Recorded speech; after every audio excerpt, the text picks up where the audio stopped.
Happy morning to you all. Blue Stars Higher Secondary School welcomes you all to learn the prose tight corners. This is a nice story which was written by Edward Verall Lucas. In this extract tight corners, E.V. Lucas points out that tight corners can be both mental as well as physical. But the mental tight corner is too much to bear. The story tells us how E.V. Lucas was saved from humiliation by a sudden stroke of luck and relieved from a tight corner. Now we are going to learn about the author Edward Verall Lucas. Edward Verall Lucas. He was born in 12th June 1868 in London. His education is at Walden School. He was a British novelist, journalist, essayist, travel writer and novelist born in Eltham in Kent. He was born to a Quaker family on the fringes of London. Lucas began work at the age of 16, apprenticed to a bookseller. After that, he turned to journalism and worked on a local paper in Brighton and then on a London evening paper. He was commissioned to write a biography of Bernard Batten, the Quaker poet. This led to future commissions, including the editing of the works of Charles Lamb. Lucas joined the staff of the humorous magazine Punch in 1904 and remained there for the rest of his life. He was a prolific writer, most celebrated for his short essays, but he also produced verses, novels and plays. His best works are 4 and 20 Toilers, 1900, A Wanderer in Holland, 1905, A Wanderer in London, 1906, One Day and Another, 1909, Cloud and Silver, 1916, The Open Road, 1899, A Wanderer in Series, 1904 to 1912, Listener's Lure, 1905, John Constable, The Painter, 1925. His specialty is humor. He was died in 26th June 1938. Before entering into the story, we are going to see some quotes of Edward Verall Lucas. The art of life is to show your hand. There is no diplomacy like candor. You may lose by it now and then, but it will be a loss well gained if you do. Nothing is so boring as having to keep up a deception.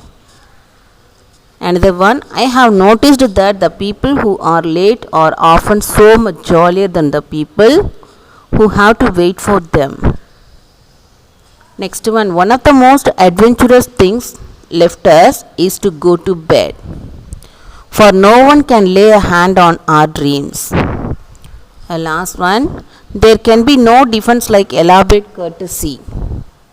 These are all the quotes of Edward Verall Lucas.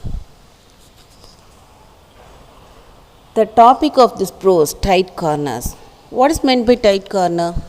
A particularly difficult or awkward situation, especially one that is not easy to get out of.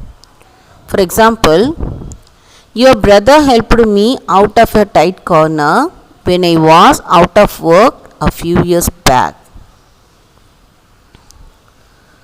Now we are going to see the characters of this lesson, tight corners. Narrator, Edward Verall Lucas, his friend. Auctioneer, the person who is making all the auction at a sale room. And then a messenger who wore a green base apron. The essay Tight Corners has been written by E.V. Lucas. He was an English humorist, essayist, playwright and poet. In the humorous essay Tight Corners, he points out that tight corners can be both mental as well as physical, but the mental tight corners are too difficult to bear. This is physical tight corner and this is mental tight corner. First of all, the author and his friends were talking about the critical situations in which they have found themselves that their lives were adventurous enough to be composed of. They are funnily speaking out something. At that time, one man told that he escaped very narrowly from a tide in Brittany. What is Brittany? It's a region in the coast of northwest France. Another had been on an elephant while a tiger charged at it. A third person had been on the top story of a burning house. A fourth man was escaped from a missile attack in a war. So each of them having some problem, they have come out of it, isn't it? That's why they are sharing all the things among with their friends. At that time, one of them commented that all the three were talking as if tight corners were caused by physical affairs. So, tight corners were caused by physical affairs. He continued and told that mental tight corners were very difficult to bear. He told that when he was at Christie's, he had experienced the tightest corner. Christie's. What is Christie's? Yeah, it's a place where the sales will be held. This is Christie's. So, the person who is standing, that person, he is called as auctioneer. He is the person making the sale successfully. One of them asked him to elaborate about Christie's incident. Whatever incident happened in the Christie, the sale room. Then the narrator started telling them that he had taken a lunch at a club in St. James Street with his friend who came from abroad. While they were crossing King Street, his friend took him to a sale room, Christie's. So, the narrator, he was forced by his friend to enter inside the Christie, the sale room, isn't it? The hall was full.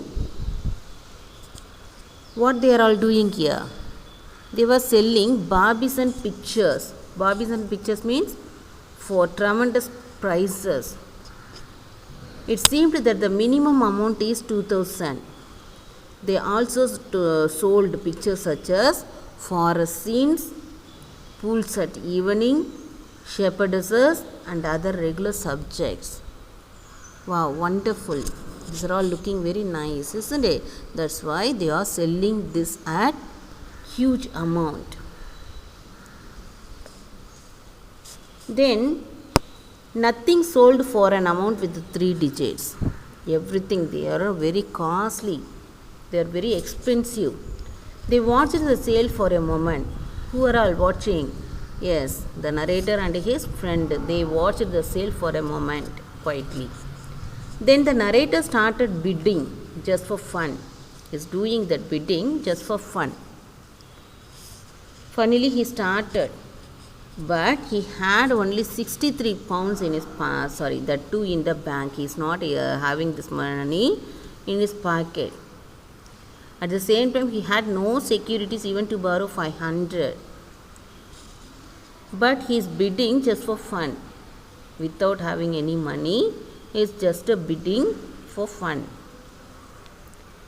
In this condition, he was bidding like a wealthy person. He is also bidding. His friend warned him that he would be caught. No, you don't do like that. Like that, his friend warned him. For that, the narrator gave a reply that he would not be caught because he was not going to take any risk. Without taking risk, just I am doing some fun. That's it. Like that, he is replying to his friend.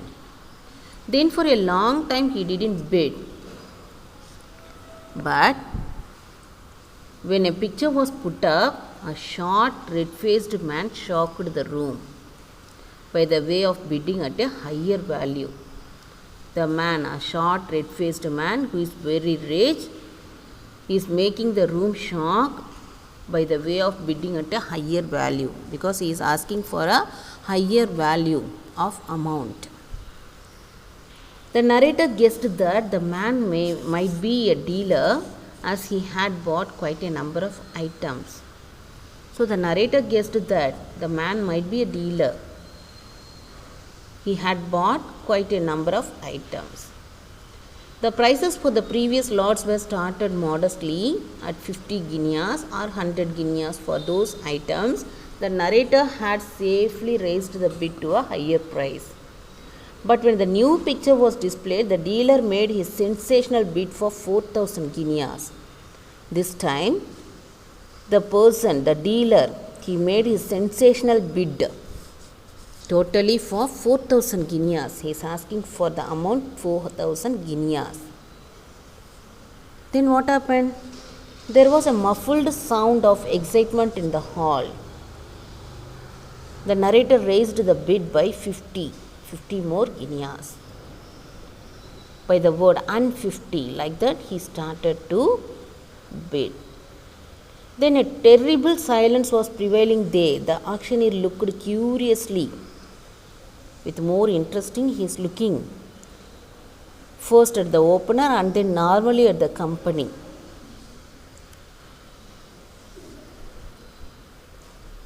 There was muffled sound of excitement. But to the narrator's surprise, nobody else bid after that. He is waiting for another's bid, but nobody else bid after that. So the narrator was horrified. He is looking fearfulness. The red-faced dealer simply kept silence, as if he had exhausted in his biddings. The auctioneer once again announced the bid amount of 4,050 guineas and searched the room to check anybody else was interested to bid further. He is checking to others. But the narrator was horrified now. The narrator's heart stopped and his blood thickened, as if it was frozen due to fear. There was no sound except a curious suppressed noise from his friend. His heart stopped and his blood thickened. Already it froze. The auctioneer repeated the bid amount of 4,050 guineas and asked any more bid for the picture. There was no response. Then the hammer fell to indicate that deal was closed for the highest bid amount of 4,050 guineas. So final amount. This is the final amount. He has informed, that means he has announced the final amount, 4,050 guineas for this picture. Then the narrator was in a troublesome and difficult situation. He was a man with only 63 pounds and not 500 pounds worth of securities. In this status, he was the purchaser of a picture which he didn't want for a top price of 4,050 guineas. He unwittingly got into the mental tight corner. He couldn't find ways as how to raise such a huge amount. He don't know how to produce money. He turned to his friend to seek his help, but he found that his friend had already left him. After a while, he saw his friend at a remote place of the hall and he laughed heartily. The narrator was shocked and confused. He was thinking on the problem what to do next. So many pictures were sold after that, but he didn't see any of them. He was recollecting the names of his uncles from whom he could borrow. He was curious to know whether the money lenders who talked so nicely about the promissory notes would also give loan in a decent way. He was also thinking about the possibility of asking Christie's staff if it was feasible to put up the picture for a resale. He thought it as the best way. The staff looked unsympathetic. The narrator felt that no one would believe that his bidding without sufficient amount was just a mistake. A genuine mistake of such type would have been rectified immediately. At last the sale came to an end. The buyers were writing checks and giving instructions. The narrator preferred to be the last person for the obvious reason. There he was unexpectedly joined by his friend. The moment after seeing the narrator's face, his friend closed his mouth with a handkerchief in order to hide his laughing and disappeared again. The narrator was alone to suffer the dreadful torture. He never felt such foolishness or never experienced such nervousness and anxiety in all his life. He thought he should have welcomed a firing party to shoot him down. Then, luckily, an unexpected happened. The narrator realized that honesty would have rewards. He heard a voice which inquired him if he was the man who bought the big painting painted by the artist D'Aubigny. The narrator admitted that he was the person. Yes, I am the man. Then the person informed him that the gentleman, the dealer, who was the first bidder for the picture, paid 4,000 guineas. The dealer wanted to know if the narrator would take 50 guineas and withdraw his claim on the picture. The man wore a green apron made by coarse woolen material and spoke in husky cockney tones. The narrator regarded him as a messenger of the high gods. He regarded him as a messenger of the high gods. He felt that he could have embraced him and wept for joy.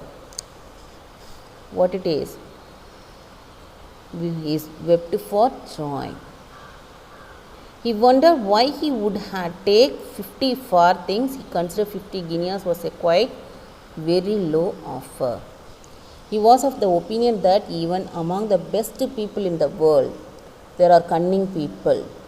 He had the presence of mind to ask more, so he asked the messenger if the dealer would offer some more money. If the dealer would offer some more money, then the messenger replied that he could not tell about it. He continued further and told that there was no harm in asking more money from the dealer. Then the narrator asked him to tell the dealer that the narrator wanted to have 100 guineas and thereby he would withdraw his claim on the picture. Finally, the narrator got the amount. He got 100 guineas on his hand now. When he found his friend, the narrator too was laughing, but after seeing the check, his friend became serious. He told that he was confounded. He was surprised about the luck that favored the narrator. Then he told the narrator not to forget that the narrator would not have come into the auction hall if he had not taken him. So it was because of him that the narrator earned 100 guineas. The narrator replied that he would never forget, and that was inscribed on his heart in letters of fire, which could not be rubbed out or removed. He indirectly pointed out the selfishness of his friend as he deserted him at the crucial hours. The narrator expressed that his hair had not gone white. He got relieved from his mental tight corner. So this is the nice ending of the story. Now we are going to see the glossary, the D words whichever helped us to understand this lesson nicely. Brittany, a region on the coast of northwest France. St. James Street, King Street, well-known commercial streets in London. Bloatocrat, a fat and rich person of high station. a term coined by E.V. Lucas by blending the words bloated and aristocrat. Electrified, shocked by something unexpected. Crescendo, progress towards a climax. Congealed, thickened as if frozen through fear, etc. Smothered, suppressed. Nonchalantly, unconcernedly, coolly. Glibly, smoothly but not sincerely. Note of hand, promissory note. Rectitude, honesty, good behavior. Farthing, as low as a pice. Base, coarse woolen material. Guile, cunning and deceit. Indelible, cannot be rubbed out or removed. Critical, dangerous, grave. Tide, high wave. Torpedoed, destroyed. Tremendous, wonderful. Quite, fairly, remarkably. Rustle, whisper. Horror, fear. Congealed, frozen. Smothered, suppressed. Remote, far off. Dazed, confused. Nonchalantly, unconcernedly. Glibly, superficially, confessing, accepting. Outskirts, boundary or outer edge, preferred, liked. Colder feet, fear. Guile, cunning. Indelibly, cannot be removed. Comprise, contain. Skin of his teeth, narrow escape. Persuaded, convinced. Bloatocrat, rich. Electrified, shocked. Terrible, horrible or awful. Shortest bowl, reached the highest. Curious, strange. Pickled, troubled. Stunned, shocked or confused. Sufficiently, enough. Pondering, thinking. Speculating, guessing. Rectified, corrected. Not, group. Rammed, pushed or struck. Rectitude, honesty.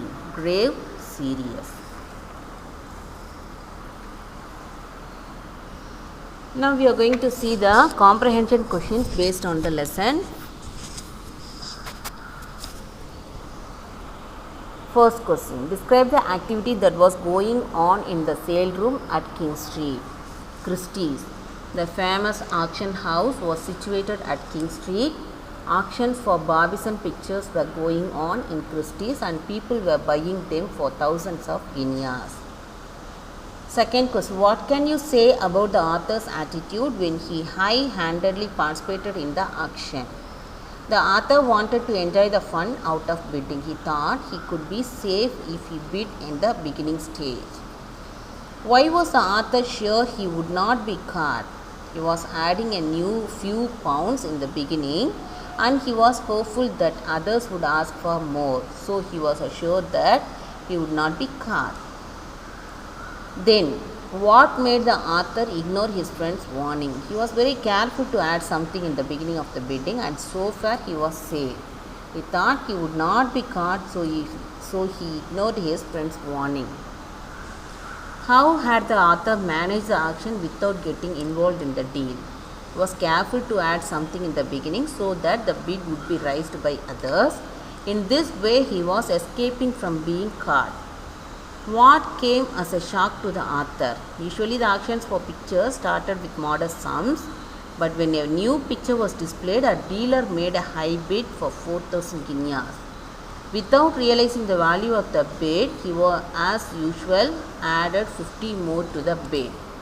Unfortunately, the dealer gave up his bid. This was a big shock to the author. What did the falling of hammer indicate? The falling of hammer indicated that the bidding was over. What made the friend laugh heartily? His friend warned him not to play with the bidding, but he went on adding something, raising the bidding rate. Finally, he was caught, so his friend laughed heartily. What kind of excuses did the narrator think he could make? He thought that he could confess his poverty to one of the staff of Christie's and ask him to put up the picture again for sale, that is for resale. Why did the friend desert the narrator a second time? When the narrator was standing in the queue, his friend came to him, but he could not control his laughter. So he left the narrator to find a suitable place to laugh. How does the narrator describe the man who approached him? The man who approached him was like a messenger of high gods with a green baize apron who spoke in husky cockney tone. How does the narrator show presence of mind in the sudden turn of events? The man who approached him informed him that the dealer was willing to give him 50 guineas for the picture, but he asked for 100 guineas and got the money. Thus, he showed his presence of mind. The narrator would not forget two things about his friend. What are they? One is his laughter when the narrator was caught. Another one is persuading him to get into the auction room. Okay, thank you students. We will see the remaining question answers in the next video. Thank you.